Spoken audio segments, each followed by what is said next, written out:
Graça e paz, irmãos. Espero que todos estejam bem.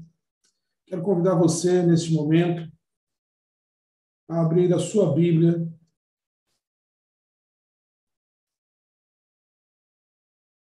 no livro de Gênesis. Gênesis, capítulo 37. Gênesis, capítulo 37. No verso 6 em diante. Diz assim: E disse-lhes: Ouve, peço-vos este sonho que tenho sonhado. Eis que estávamos atendo molhos no meio do campo, e eis que o meu molho se levantava e também ficava em pé, e eis que os vossos molhos o rodeavam e se inclinavam ao meu molho. Então lhe disseram seus irmãos: Tu, pois, deveras reinarás sobre nós? Tu deveras terás domínio sobre nós? Por isso ainda mais odiavam os seus sonhos e por suas palavras. E teve José outro sonho, e o contou a seus irmãos, e disse: Eis que tive ainda outro sonho, e eis que o sol e a lua e 11 estrelas se inclinavam a mim. E contando a seu pai e a seus irmãos, repreendeu seu pai e disse-lhe: Que sonho é esse que tiveste? Porventura vivemos eu e tua mãe e teus irmãos a inclinar-nos perante a ti em terra? Seus irmãos, pois, o invejavam. Seu pai, porém, guardava esse negócio no seu coração. Amém? Vamos orar. Senhor, em nome de Jesus, neste momento, Pai, eu quero pedir a Deus a tua bênção sobre as nossas vidas, pedir a Deus a tua bênção sobre a tua igreja, pedir a Deus ó Deus, que o teu Espírito Santo nos ajude a compreender a tua palavra. É o que eu te peço e já te agradeço em nome do Senhor Jesus. Amém e amém. Bom, esse texto aqui é um texto conhecido, é um texto que fala sobre a vida de José. Mas, antes de entrarmos na vida de José, eu gostaria de fazer uma pergunta para você. Qual é a sua visão? Qual é a visão que Deus deu para você sobre a sua vida? Talvez você tenha dificuldade em responder sobre isso, porque você talvez nem entenda o que significa a ideia de visão. Alguns podem até pensar que estamos falando sobre algum tipo de dom. Não, não é sobre dons que nós estamos falando nessa reunião. Quando eu falo sobre visão, talvez para que você entenda melhor, eu vou perguntar assim: onde você acredita que estará, ou seja, qual é a ideia que você tem sobre você para daqui a 30 anos? Talvez você vire para mim e fale: pastor, daqui a 30 anos é muito tempo, pastor. 30 anos é tempo demais. Talvez eu nem esteja vivo. Então, eu vou fazer uma outra pergunta. Onde você estará daqui a 20 anos? Talvez tenha melhorado um pouco. E se eu perguntar para você onde você estará, o que você estará fazendo daqui a 15, 10 ou 5 anos? Quando nós perguntamos sobre visão, nós estamos falando sobre algo desse tipo. Onde você estará daqui a determinado tempo? O que você vê? Para facilitar um pouco mais, se eu perguntasse para você em relação à sua família, talvez fique um pouco mais fácil também. Se eu falar daqui a 20 anos, como você visualiza a sua família? Aí talvez alguns já pensem: olha, estarei velhinho ao lado de alguém, estarei com meus filhos ou com meus netos, ou talvez até com meus bisnetos. Isso se eu perguntar na questão familiar. Se eu perguntar na questão profissional, talvez alguns pensem: pastor, eu estarei terminando meus estudos e espero concluir isso, fazer uma faculdade daquilo, espero estar em tal função. Se eu perguntar financeiramente, talvez alguns também consigam responder alguma coisa. Mas e se eu perguntar espiritualmente, ministerialmente? O que você responderia? Alguns têm dificuldades em pensar isso, porque não conseguem compreender o que Deus talvez esteja preparando para eles para daqui a algum tempo. Será que Deus tem uma visão para a minha vida e para a sua vida para daqui a algum tempo? Ou será que Deus olha para nós do jeito que nós estamos hoje, vivendo da forma como nós estamos, e tem falado, olha, tá bom do jeito que você está, é isso mesmo que eu esperei e separei para você, tudo que eu preparei para a sua vida é a forma como você está hoje. Eu estou satisfeito com a sua vida espiritual e ministerial. Tudo que eu preparei para você é o que você está hoje. Será que é isso que Deus tem preparado para você? Será que essa é a visão de Deus para você? É a forma como você vive hoje?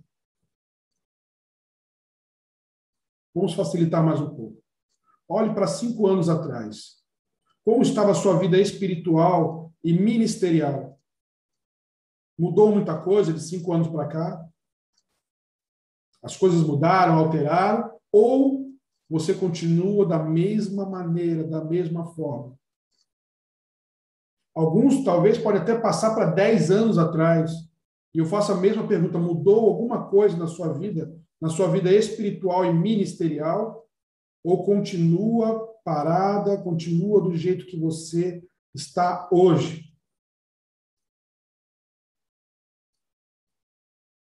Verifique se houve algum tipo de evolução, se mudou alguma coisa. E a minha questão é, será que Deus não tem uma visão para a sua vida espiritual, para a sua vida ministerial? Será que Deus não tem um propósito maior? Então, a ideia de visão, como nós falamos, é conseguir olhar muito à frente, ver lá numa data lá na frente, como estaria a sua vida. Como estaria a sua vida? Muitos não se programam, muitos não se organizam e continuam vivendo na sua mesma vida espiritual e ministerial. Uma pena, é uma pena. Eu falo uma pena porque será que é isso mesmo que Deus quer? Será que Deus quer que as pessoas se estagnem, parem, travem? Será que Deus preparou, quando pensou em mim e você, pensou apenas em pararmos em determinado momento e ali já estava bom? Hoje eu quero falar um pouquinho sobre a vida de José. Deus deu uma visão para José. Deus deu uma visão para a vida de José. Deus fez José olhar lá na frente, lá no futuro, como seria a vida dele. Eu quero dizer para você também, Deus tem uma visão para a sua vida. Deus tem algo preparado para a sua vida, meu irmão e minha irmã. Eu peço que você preste muita atenção nessa mensagem de hoje. Quero que você observe o que Deus fez na vida de José, para ver o que Deus é capaz de fazer nas vidas daqueles que se disponibilizam diante do Senhor. E antes de falarmos um pouco sobre a visão da vida de José, precisamos falar um detalhe, que antes de lermos esse texto, fala que José era muito amado pelo seu pai. Se voltarmos aí a alguns versículos, nós vamos ler isso, que José era muito amado pelo seu pai, a ponto do pai dele colocar sobre ele uma roupa, uma túnica especial, com cores diferentes, para demonstrar todo o seu amor por José. E da mesma forma como José teve essa marca, essa túnica, essa marca de amor sobre a vida dele, eu quero dizer para você que Deus também ama você, que Deus também colocou uma marca especial sobre a sua vida. Ele te amou no exato momento, no momento em que ele deu o seu único filho, no momento em que ele deu o seu único filho naquela cruz, por mim e por você, ele demonstrou todo o seu amor. Não é uma túnica que está sobre as nossas vidas, mas é o sangue de Jesus Cristo que foi derramado sobre a minha vida e sobre a sua vida. Não é uma túnica colorida que está sobre nós, mas é o próprio Espírito Santo que agora desce, pousa sobre mim e sobre você. Você é amado de Deus. Você possui a marca de Deus, que é o Espírito Santo de Deus. Você é amado. Assim como José foi amado, você é amado, você é amada do Senhor. Compreenda isso. E entenda que mesmo diante daqueles que possuem visão, aqueles que têm visão da parte de Deus, que Deus dá uma visão para a vida das pessoas, entenda que antes de receber uma visão, Deus demonstra que essas pessoas são amadas por Deus. Você é amado, você é amada por Deus. Compreenda isso. Agora podemos entrar no texto que fala a respeito de José. Então, nesse texto, eu vou projetar aí mais uma vez. Então, nesse texto,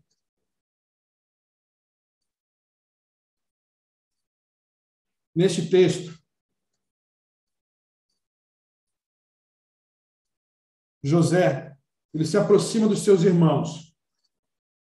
E ele fala dos seus sonhos, os sonhos que ele teve. Deus falou com José através de sonhos e deu a José visões sobre o seu futuro. E ele deu isso em duas visões. A primeira visão está no versículo 7 e diz: eis que estávamos atando molhos no meio do campo, e eis que o meu molho se levantava e também ficava em pé, e eis que os vossos molhos o rodeavam e se inclinavam ao meu molho. Ou seja, está falando ali do plantio, está dizendo que José estaria no centro e seus irmãos se prostrariam, serviriam a ele. E ele completa também. No versículo 9, diz assim: e teve José outro sonho, e o contou a seus irmãos e diz: eis que tive ainda outro sonho, e eis que o sol e a lua e 11 estrelas se inclinavam a mim. Ele contou isso aos seus pais, ao seu pai e aos seus irmãos, e foi repreendido duramente por eles. Seu pai perguntou: por acaso eu e sua mãe e seus irmãos vamos nos prostrar diante de você? E isso só fez os irmãos dele, que já tinham ciúme dele, porque ele era muito amado, ficar com mais ciúme ainda e talvez até mesmo odiar José. Mas Jacó, seu pai, guardou isso no coração como uma profecia, como uma visão dada por Deus. A primeira coisa que podemos aprender aqui, que aqueles que recebem uma visão de Deus, além de ser amados, também receberão muita resistência. Porque Satanás, o inimigo, o nosso grande inimigo, ele não vai querer deixar que você cumpra com essa visão, que você alcance esta visão dada por Deus. Ele vai fazer de tudo, ele vai mover pessoas. E não estou falando que a nossa luta é contra carne ou sangue. Eu estou falando que o inimigo de Satanás, ele vai, se possível, usar até mesmo pessoas para atrapalhar, para interferir no propósito que Deus tem para a sua vida. Ele vai mover qualquer coisa, qualquer situação, para interferir, para que você não chegue, para que você não alcance. Então, compreenda que aqueles que Deus dá uma visão passarão por situações difíceis e complicadas. E eu pergunto para você: Deus tem uma visão para a sua vida? Você já pensou sobre isso? Pastor, eu não tenho uma visão.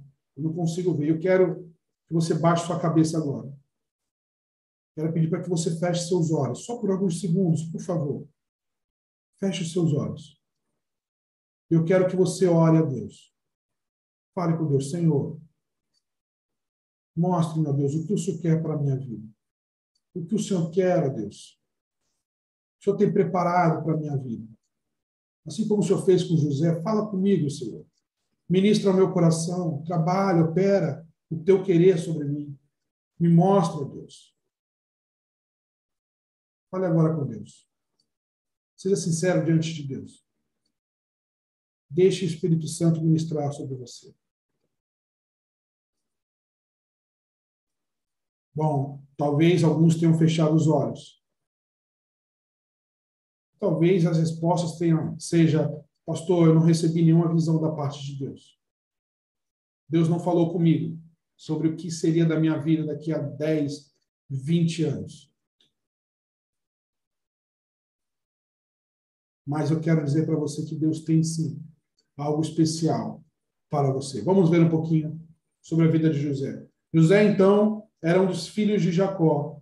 E José, quando ele teve esse sonho, eu acabei de falar, ele era muito amado. E quando uma pessoa recebe a visão, ele vai receber muita resistência. O inimigo virá contra as pessoas que têm uma visão dada por Deus. Uma pessoa sem visão é uma pessoa que não sabe para onde está indo, que faz as coisas apenas por fazer. Um cristão sem visão, ele vai à igreja apenas por ir. Ele senta ali no banco e acredita que estando na igreja é apenas o suficiente. E não é isto que Deus quer para cada um de nós. Deus tem algo preparado, algo especial para nós. Assim como aconteceu na vida de José, Deus tem algo preparado para cada um de nós. Vamos ver um pouquinho sobre José. Eu vou tentar não abrir muito a Bíblia, porque os textos são grandes.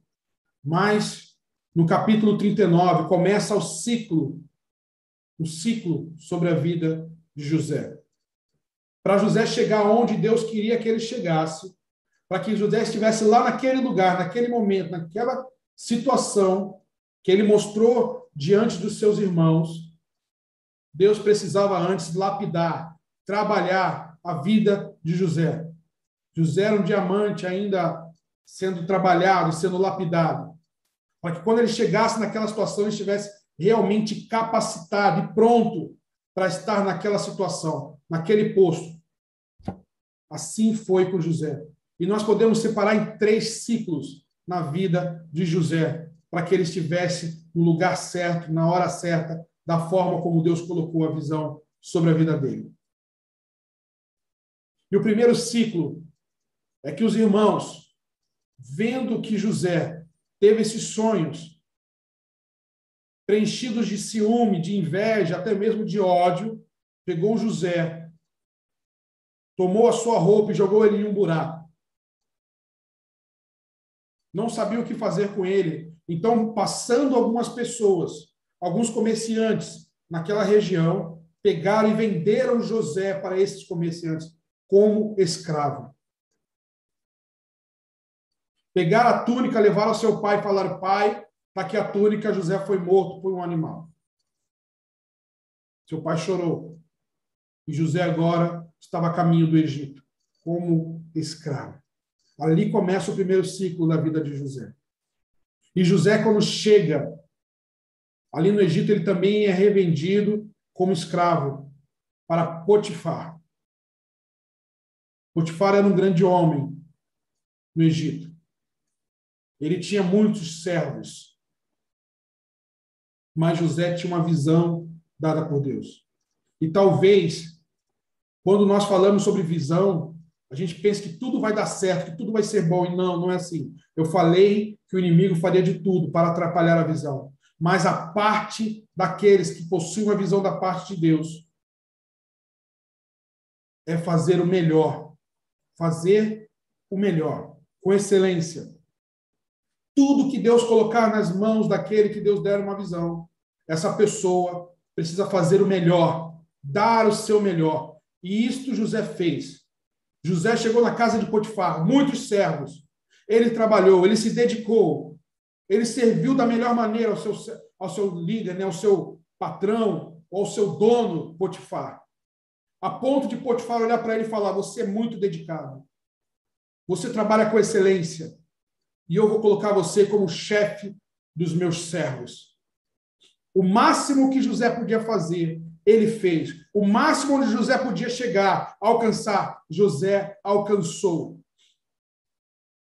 Como escravo de um homem, ele chegou a se tornar o primeiro abaixo do seu chefe, do seu dono. Virou o líder de todos os outros servos de Potifar. Mas, como eu falei que é o primeiro ciclo, Deus tinha um teste sobre a vida de José. José, então, é levado para Potifar, serve como escravo, trabalha com excelência, mas Deus testaria José. Porque em cada ciclo é necessário ser testado. Porque Deus quer ensinar alguma coisa e quer ver se os teus servos estão aprovados para alcançar, para chegar até o propósito que Deus tem preparado. E José foi testado. A esposa de Potifar chegou até José, tentou seduzi-lo, tentou ter um relacionamento extraconjugal com José. José não quis. E aquela mulher, então, forjou que José tenha tentado algo com ela. Rasgou as suas vestes, gritou. Potifar chegou e, mesmo entendendo que José não seria daquele tipo, ele teve que tomar uma atitude. Pegou José e prendeu, colocou no calabouço. José fez o que era certo, porém agora estava sendo preso. Pastor, qual que era o teste, pastor? É resistir à sedução, à prostituição, ao adultério? Seria esse o teste que Deus tem para nós, para que nós alcancemos o propósito divino nas nossas vidas? Não. O teste que José passou e foi aprovado foi o teste da sedução. E não da sedução de Potifar, mas da sedução do mundo. E o primeiro teste que José passou era o teste para resistir. Resistir ao mundo. Precisamos compreender que o que Deus não nos deu não é para nós tocarmos. Que o que Deus não nos deu não é para nós absorvermos. Que o que não é para nós não devemos trazer para as nossas vidas. Se não é de Deus, não serve para nós. José compreendeu isso. Aquela mulher não era sua esposa, não era para ele. E ele não se deixou seduzir. Satanás vai tentar de todas as maneiras derrubar aqueles que possuem um propósito de Deus, que compreendem os propósitos divinos. Assim precisa ser também as nossas vidas. O mundo, Satanás e a nossa carne vão fazer de todas as maneiras para que a gente peque, tentando nos seduzir, tentando nos atrair com seus manjares, assim como ocorreu com Daniel, que rejeitou os manjares.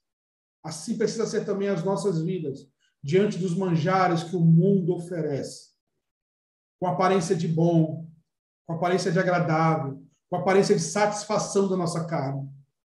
Mas se nós entendermos que aquilo não vem da parte de Deus, nós não podemos tocar, nós não podemos absorver, nós não podemos trazer para as nossas vidas. José passou. Mas é interessante que aos olhos carnais, parecia que tudo estava ruim. José primeiro foi levado como escravo, e agora parece que ele desce mais um degrau. E ele agora se torna uma pessoa que foi presa. Antes, pelo menos como escravo, ele podia ver, né, a luz do dia, ele podia respirar melhor, ter um local melhor, mais adequado para dormir. E agora José é jogado lá nas masmorras, lá na cadeia de Faraó. Parece que o degrau da vida dele desceu. Aos olhos carnais, parece que a vida de José piorou. Mas não foi isso que aconteceu aos olhos espirituais. Deus tinha uma visão sobre a vida de José e Deus cumpriria esta missão. Cumpriria com esse propósito, desde que José continuasse sendo aprovado diante de Deus. Primeiro teste, resistir. José resistiu. Ele agora foi jogado no calabouço. Chegando no calabouço, nós sabemos bem como deve ser a conduta daquele que Deus tem um propósito, que já compreendeu que Deus tem uma visão sobre a vida dele. E qual é? Se dedicar, fazer o melhor, fazer tudo com excelência. E José, novamente, mesmo aos olhos humanos, parecendo que estava no pior lugar, José se dedicou. E assim como na casa de Potifar se tornou o principal dos seus servos, agora na cadeia, no calabouço, ele se torna o principal dos presos, a ponto do carcereiro falar que José era o responsável por toda aquela cadeia. O máximo que José podia fazer, o máximo onde José podia chegar, José chegou novamente, sendo abaixo apenas do carcereiro. Fez da melhor maneira, conduziu da melhor forma a vida dele. Ele entendia que tinha uma visão, mas entendia que ele precisava fazer o melhor diante de Deus. E como eu falei, em cada ciclo da vida de José, há um teste. Pastor, será que o teste, então, é se dedicar mesmo ali na hora que você está preso, você vai ser preso e aí você precisa fazer o melhor na cadeia? Não. Diz o texto que 2 homens foram levados para o calabouço. Um deles cuidava da refeição de Faraó, o outro cuidava de servir ao Faraó, era o seu mordomo. E esses 2 foram presos, acusados de tentar ali fazer algo contra Faraó. Eles seriam ainda julgados. E eles tiveram sonhos ali naquela cadeia. Diante dos seus sonhos, eles contaram a José. E José interpretou os sonhos e falou: um de vocês vai morrer e o outro será absolvido. Então, pastor, já entendi qual que é o teste das minhas vidas. Eu devo interpretar sonhos. Eu vou ali na banquinha, vou comprar uma revista de revelação de sonhos, e quando alguém me perguntar, eu vou contar o significado dos sonhos. Não, não é isso. O teste que Deus tinha para a vida de José era o teste de servir. Se o primeiro teste era resistir, o segundo teste era servir. Servir ao próximo, mesmo que você também precise de ajuda. Ajudar as pessoas, mesmo quando você também está passando por um momento difícil. José também era um preso, também estava numa situação ruim. Mas ele não teve qualquer receio em estender a mão, em ajudar, em colaborar com aqueles homens. É fácil nós ajudarmos quando tudo está bem. Deus também quer ver se nós somos capazes de ajudar, de colaborar quando as coisas estão mal, quando as coisas estão ruins. Servir.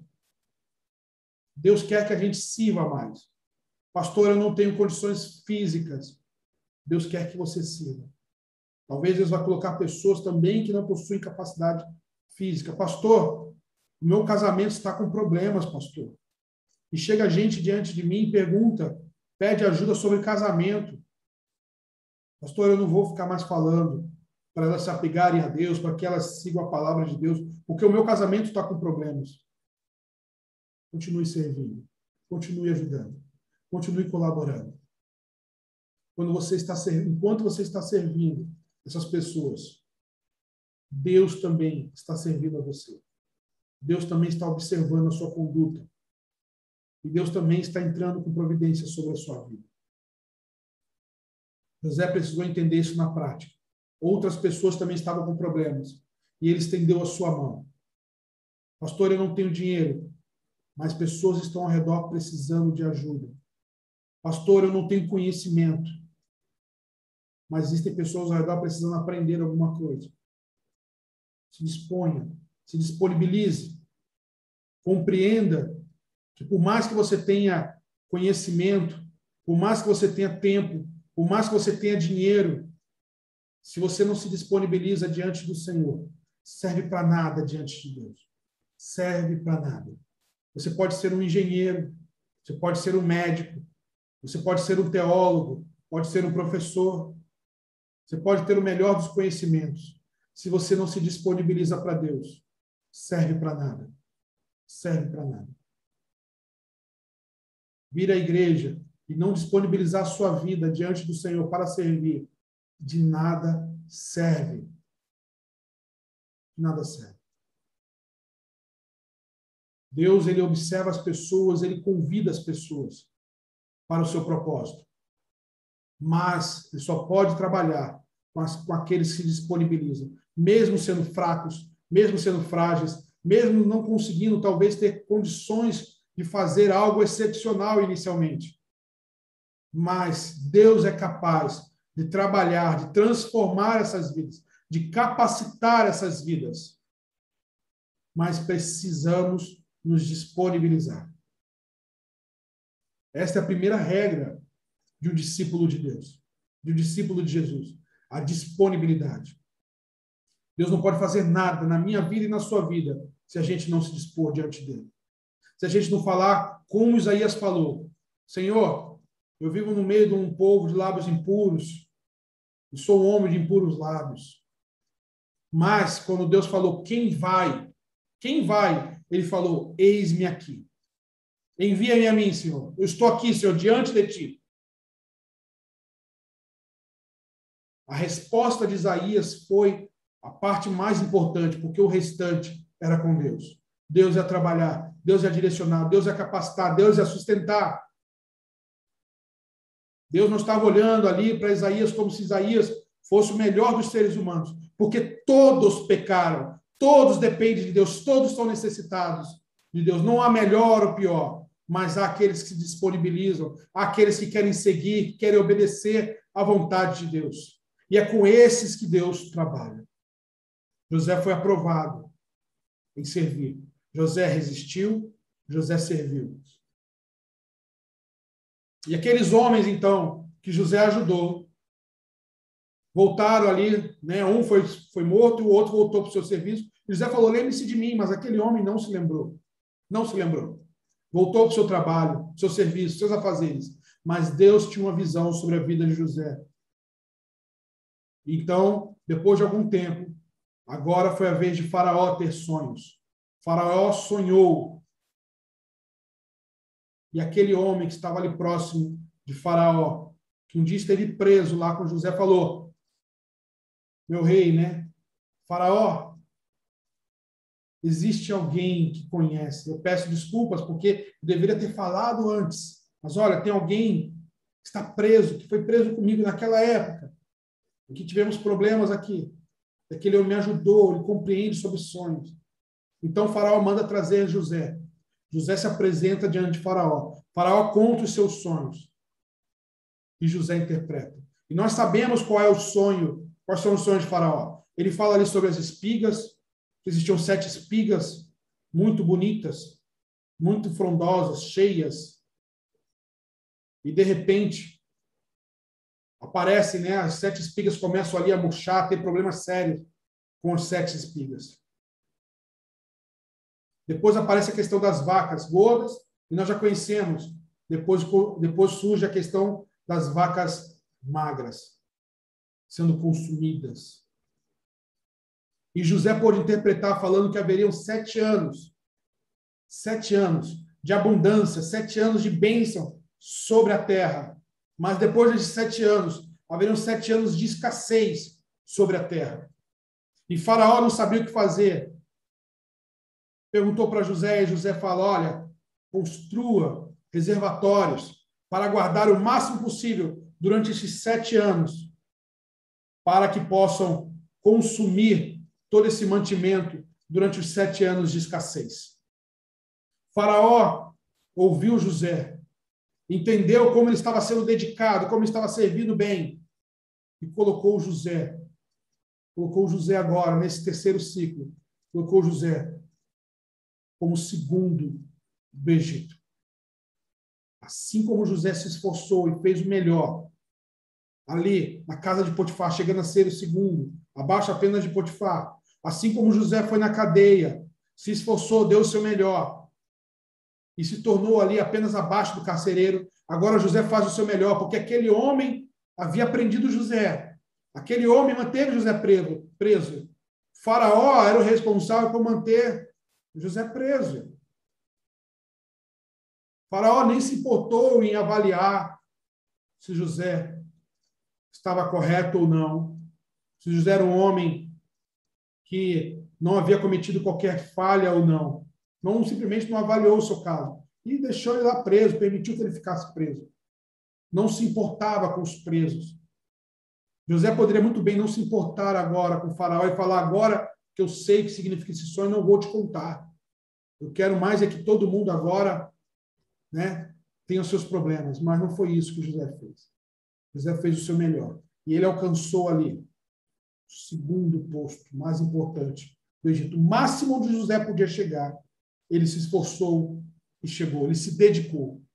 Uma pessoa que tem um propósito, uma visão, ele se esforça e faz o melhor, faz com excelência. E José, durante aqueles 7 anos, ele se dedicou a fazer o melhor, para guardar mantimentos. Vocês sabem com quantos anos Moisés foi levantado como segundo do Egito? Vocês sabem com quantos anos José tinha quando ele recebeu a visão? Você sabe quanto tempo foi entre a visão e José agora ser o segundo maior do Egito? José tinha 17 anos quando recebeu a visão. Agora José tem 30 anos. Foram 13 anos entre a casa de Potifar, entre viver preso, e agora José está como segundo do Egito. Mas o sonho, a visão que Deus deu a José não estava ainda completa. Na visão dizia que os seus irmãos, e até mesmo seus pais, se prostrariam diante dele. E acabado aqueles 7 anos de abundância, aqueles 7 anos de fartura, ou seja, 7 anos após ele assumir o cargo, começa o período de seca, o período de miséria sobre a terra. Então, por volta dos seus 37 anos, um pouco além dos seus 37 anos, ou seja, dos 17 aos 37, 20 anos depois, 20 anos depois, Deus cumpre a sua visão. Agora os seus irmãos estão vindo das terras lá, da região lá de Canaã, e eles se apresentam diante de José, precisando de comida. Se prostram diante daquele que é o segundo do Egito, precisando de comida, porque não há comida naquela região. José, de alguma forma, os ajuda, reconhece, eles não reconhecem José. Depois José faz de um jeito para que eles voltem de novo. E o que nós vemos depois foi o teste de José. E qual é o teste, pastor? Qual é o teste? O teste de José. Se o primeiro foi resistir, o segundo foi servir, o terceiro é perdoar. Perdoar. Deus não colocaria José na posição adequada que deveria chegar, enquanto ele não entendesse o que é o perdão. E Deus coloca ali a situação diante dele sobre o perdão agora. Agora ele tinha a chance de perdoar. E José perdoa. Perdoa seus irmãos. Porque José poderia muito bem pegar os seus irmãos, arrancar as suas roupas, jogar dentro do buraco, fazer como ele recebeu também. E quando passasse os mercadores, vendê-los como escravos. Mas José não quis devolver o mal com o mal. A proposta de José aqui, quando Deus testa ele sobre o perdão, é para que se quebre a maldição. E quando a gente fala sobre maldição, nós estamos falando que maldição é o contrário de bênção. Se você planta o que é mal, você vai colher o que é mal, você vai colher maldição. Os irmãos de José plantaram o que era mal, estavam colhendo maldição, colhendo mal. José precisava quebrar esse ciclo. Se José também fizesse a mesma coisa que eles fizeram, se devolvesse o mal, José também estaria plantando mal, e num determinado momento ele também colheria o mal. Mas José tinha que quebrar aquele ciclo de maldição. E José perdoa. José perdoa. José não se igualou, não se comparou, não ficou no mesmo nível que os seus irmãos e começou a praticar o que era correto. Lembre-se que o inimigo, ele vai fazer de tudo para que você não alcance o propósito de Deus na sua vida. José, ele entendia isso. E ele perdoou. Assim como Deus nos perdoa. Da mesma forma que nós não merecemos. E ele vem para quebrar o círculo de maldição que está vindo durante toda a humanidade. Assim também devemos fazer com o nosso próximo. Pessoas vão se levantar no caminho daqueles que Deus tem um propósito, daqueles que compreendem que Deus tem algo, tem uma visão para a sua vida. E será necessário perdoar essas pessoas. Pessoas talvez serão usadas pelo inimigo para tentar atrapalhar, interferir todo o projeto de Deus sobre a sua vida. Mas você não vai poder se igualar. Você não deve descer esse nível. A palavra de Deus fala que o maior deve ajudar o menor. Se você está próximo de Deus, então que você haja como uma pessoa que é maior. E possa estender a mão, possa perdoar, possa ajudar, possa suportar aquele que é fraco, aquele que é menor. Que você ajude, que você então tome uma posição, uma postura de quem colabora, de quem realmente é servo do Senhor. José entendeu isso, perdoou os seus irmãos. E ali ele experimentou, então, toda a sua visão, tudo estava diante dele. Seus pais agora estavam diante dele. E ali os seus pais, né? Seu pai, sua mãe já havia falecido, mas seu pai veio, junto com tudo que eles tinham, foram levados para o Egito. E ali praticamente serviam a José. A visão estava completa. Mais de 20 anos depois, Deus cumpriu aquilo que Deus tinha preparado para José. Espiritualmente, ministerialmente, Deus cumpriu. e para a sua vida? Será que Deus se esqueceu de você? Será que Deus não tem algo preparado para você? Será que Deus não tem, assim, alguma coisinha aí? Eu digo que tem. Deus tem uma visão para a sua vida. Deus não chamou você para que você simplesmente entrasse e saísse da igreja a cada culto, participasse apenas por participar, assistisse apenas por assistir. Deus quer realmente que você participe do reino dele. Você também é uma pessoa especial diante do Senhor. O Senhor também te ama. O Senhor também ama você. E o inimigo vai fazer de tudo para que você não cumpra com a visão que Deus tem sobre a sua vida. Mas, pastor, eu não tenho visão sobre a minha vida. Não tem? Não tem. Vamos ver, então, se você não tem uma visão sobre a sua vida. Se Deus não deixou uma visão sobre a sua vida. Precisamos compreender que uma pessoa, nos seus últimos momentos, se ela tiver a oportunidade de fazer um discurso de 5 minutos, ela vai deixar ali tudo que para ela é mais importante.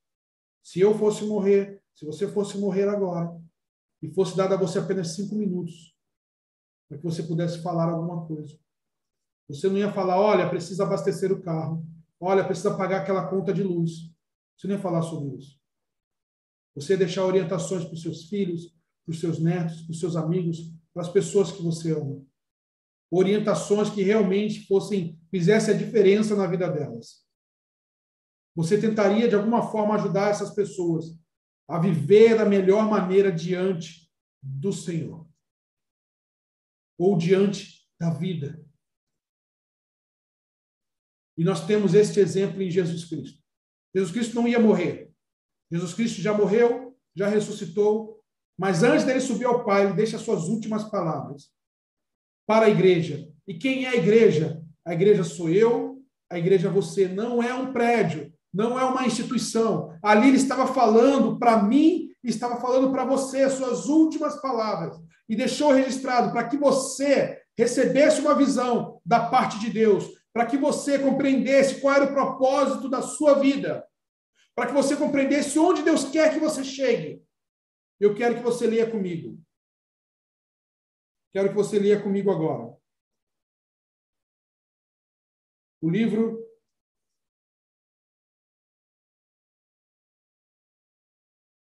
de Mateus.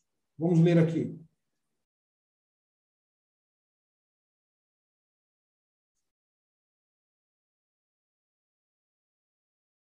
Mateus 28,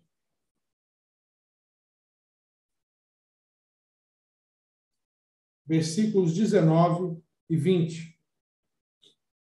Diz assim, na minha tradução: portanto, vão e façam discípulos de todas as nações. Presta bem atenção, isso é visão de Deus para a sua vida. Eu vou ler para você agora. Feche os seus olhos e entenda que é Deus falando com você. Portanto, vá. Ele está falando com você. Portanto, vá e faça discípulo. Faça discípulos de todas as nações. Batize-os em nome do Pai, do Filho e do Espírito Santo. E ensine-os a obedecer a tudo que eu deixei ordenado a você. Eu estarei sempre com você até o fim dos tempos. Eu vou repetir. Vá, faça discípulos de todas as nações. Batize-os em nome do Pai, do Filho e do Espírito Santo de Deus. E ensine-os a obedecer tudo que eu ensinei a você. Tudo que eu ordenei você a fazer. E saiba que eu estarei com você para todo sempre, até o fim. Esta é a visão que Deus deixou para você como servo de Deus. Feche os seus olhos, compreenda, veja como que Deus quer a sua vida daqui a 10, 15, 20 anos, baseado nesta visão. Se Deus vai usar a sua vida como diácono, se Deus vai usar a sua vida como professor, se Deus vai usar a sua vida como pastor, se Deus vai usar a sua vida como evangelista, eu não sei. Mas a visão que Deus tem para você é para que você vá, faça discípulos, batize-os em nome do Pai, do Filho e do Espírito Santo, e que você os ensine a obedecer tudo aquilo que Deus ensinou a você, e que você compreenda que você não estará sozinho, que apesar dos levantes do inimigo contra você, Deus estará com você todo o tempo até o fim. Deus está com você neste momento. Deus deixou essa visão para você. O mundo vai se levantar, Satanás vai se levantar, a sua carne vai tentar te atrair para os desejos desse mundo. Deus está contigo. Simplesmente resista. Resista a tudo isso. Sirva. Mesmo que você talvez não tenha todas as condições, sirva, porque é Deus quem vai te capacitar. É Deus quem vai te ajudar. A sua parte é se disponibilizar. E perdoe. Mesmo aqueles que te fizerem mal. Não entre nesse ciclo maldito. Antes, perdoe e quebre toda a maldição. Não só sobre a sua vida, mas para que as vidas também sejam atingidas e possam compreender que devem também perdoar. Deus tem algo para a sua vida. Deus não olhou para você e achou que você deveria simplesmente continuar vivendo como você vive. Deus falou para você uma visão. Durante todo esse trajeto, Ele vai te lapidar, assim como lapidou José. Mas Deus te deu uma visão. Apenas faça o melhor. Faça o melhor. Amém? Quero convidar você para orar. Quero que você baixe sua cabeça, feche seus olhos. E que você aproveite para falar, Senhor, me dê então tudo aquilo, Pai, que o Senhor tem para a minha vida. Que você possa viver tudo que Deus preparou, tudo que Deus separou para você. Que você possa viver em novidade de vida, experimentando o poder de Deus sobre você. José experimentou o poder de Deus sobre a vida dele. Apesar dos olhos carnais de José visualizar algo tão ruim, ele conseguia lembrar da visão que Deus deu a ele. E conseguia compreender que um dia ele chegaria lá, naquele lugar. Se você está fazendo tudo de forma correta diante de Deus, apesar do mundo desmoronar ao seu redor, compreenda que Deus vai te levar até onde Ele falou que era para você chegar. Se você simplesmente obedecer, simplesmente seguir firme com Deus, fazer o melhor, se dedicar com excelência, saiba que o fim Deus já preparou para você. Para que você experimente qual seja a boa, perfeita e agradável vontade de Deus. É isso que nos preenche. É isso que realmente preenche o vazio da nossa alma. É isso que realmente traz felicidade ao ser humano. Vamos orar. Senhor, em nome de Jesus, ouve, Deus, as nossas orações. Seja conosco, Senhor. Fala conosco, Pai. E nos ajude, Deus, a cumprir, Deus, o teu propósito. O Senhor, Deus, nos deu uma visão. O Senhor, Deus, nos mostrou, Deus, onde o Senhor quer que a gente chegue. E, Pai, Tu vai levar pessoas, Deus, aos quatro cantos deste mundo. Tu vai, Deus, usar pessoas dentro de empresas. Tu vai usar, Deus, pessoas dentro da igreja. Tu vai usar, Deus, pessoas nos bairros, ó Pai, nos condomínios, nas ruas, nos comércios, nas indústrias. Tu vai usar, ó Pai, porque Tu tem uma visão aos Teus servos. E que esta visão se clareie cada vez mais no íntimo, no ser de cada um. Assim como o Senhor fizesse com José, que o Senhor faça também com os Teus servos. Assim como o Senhor fortificou, levantou, sustentou José, levanta, fortifica e sustenta os Teus servos, ó Pai, que estão assistindo essa reunião nessa noite. Em nome de Jesus. Amém e amém. Irmãos, que Deus abençoe sua vida. Que Deus guarde você, que Deus proteja você. Quero orar por você para encerrar. Amém? Grandioso Deus. Visita os lares, ó Deus, daqueles que estão aqui representados. Entra, ó Deus, com providência sobre as suas necessidades. Abrindo porta de emprego, curando aquele que está enfermo, restaurando relacionamentos, ó Pai, protegendo, ó Deus, a casa dos Teus servos e os Teus servos ao entrar e ao sair. Seja, ó Deus, com cada um deles. Levanta, ó Deus, os Teus servos, ó Pai, em nome de Jesus. E agora que o amor do nosso Deus e Pai, a graça do nosso Senhor Jesus Cristo e as doces consolações do Espírito Santo esteja sobre a sua vida, meu irmão, esteja sobre a sua vida, minha irmã, e permaneça não somente hoje, mas para todos sempre. Todos digam amém, amém e amém. Deus abençoe a todos. Tenham todos uma ótima semana, na gloriosa paz do nosso Senhor e Salvador Jesus Cristo. Amém. Deus abençoe a todos.